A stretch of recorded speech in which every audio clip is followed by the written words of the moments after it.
इस लेसन में हम डिस्कस करेंगे मैट्रिसेस कन्फॉर्मेबल फॉर मल्टीप्लिकेशंस कि कौन से ऐसे मैट्रिसेस होते हैं जिसको आप मल्टीप्लाई कर सकते हैं। ये भी बहुत इजी है।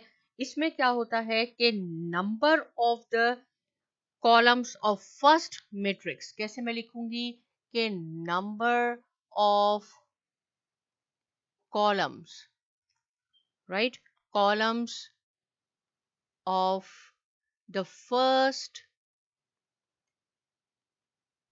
मैट्रिक्स इक्वल टू, किसके इक्वल होना चाहिए इसको, नंबर ऑफ रोज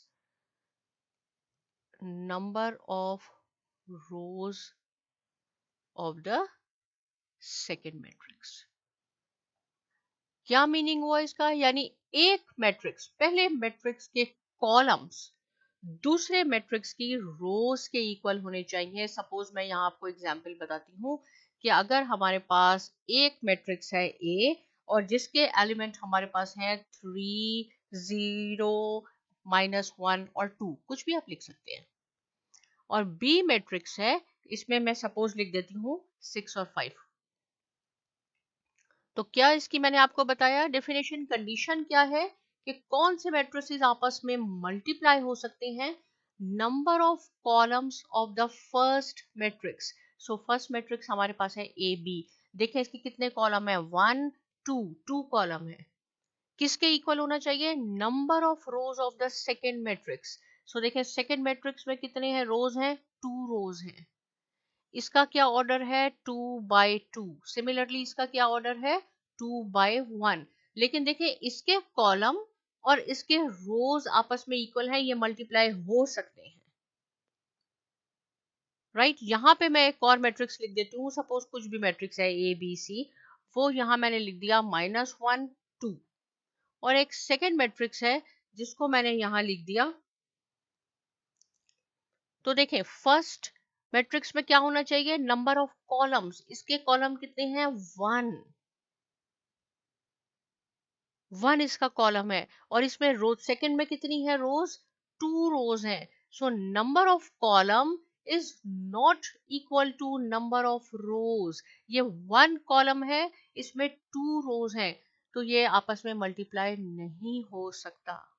लेकिन ये आपस में देखें 2 कॉलम्स 2 रोज, पहले मैट्रिक्स के कॉलम दूसरे मैट्रिक्स की रोज के इक्वल होने चाहिए। अब मैं आपको मल्टीप्लाई करके भी दिखाती हूँ कि कैसे मल्टीप्लाई होगा। देखिए मल्टीप्लाई करने का क्या तरीका है, ये प्लस जो हमने एडिशन सीखा था उससे डिफरेंट है। इसमें ये फर्स्ट एलिमेंट है इसका और इसका फर्स्ट एलिमेंट ये है, ये आपस में मल्टीप्लाई होंगे, 3 मल्टीप्लाई बाय 6। लेकिन ये यहाँ पे नहीं खत्म हुआ, इस पूरी रो को आपने इस कॉलम से मल्टीप्लाई करना है।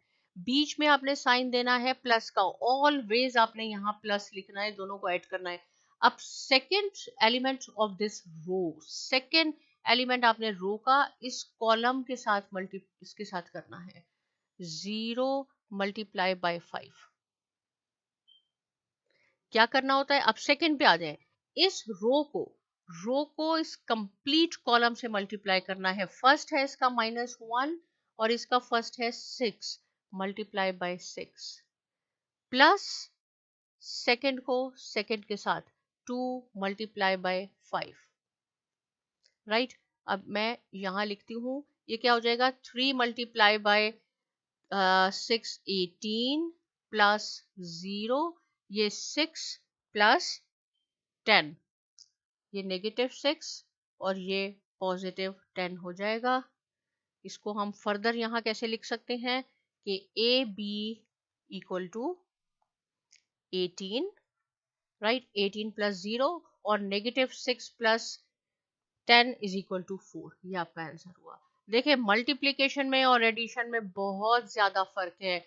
मल्टीप्लाई में एक दफा दोबारा बताती हूँ कि नंबर ऑफ कॉलम्स इक्वल होने चाहिए नंबर ऑफ रोज के, उस वक्त ये कन्फॉर्मेबल होगा। मल्टीप्लिकेशन के आपने क्या करना है, ईच रो को इसके साथ मल्टीप्लाई करना है।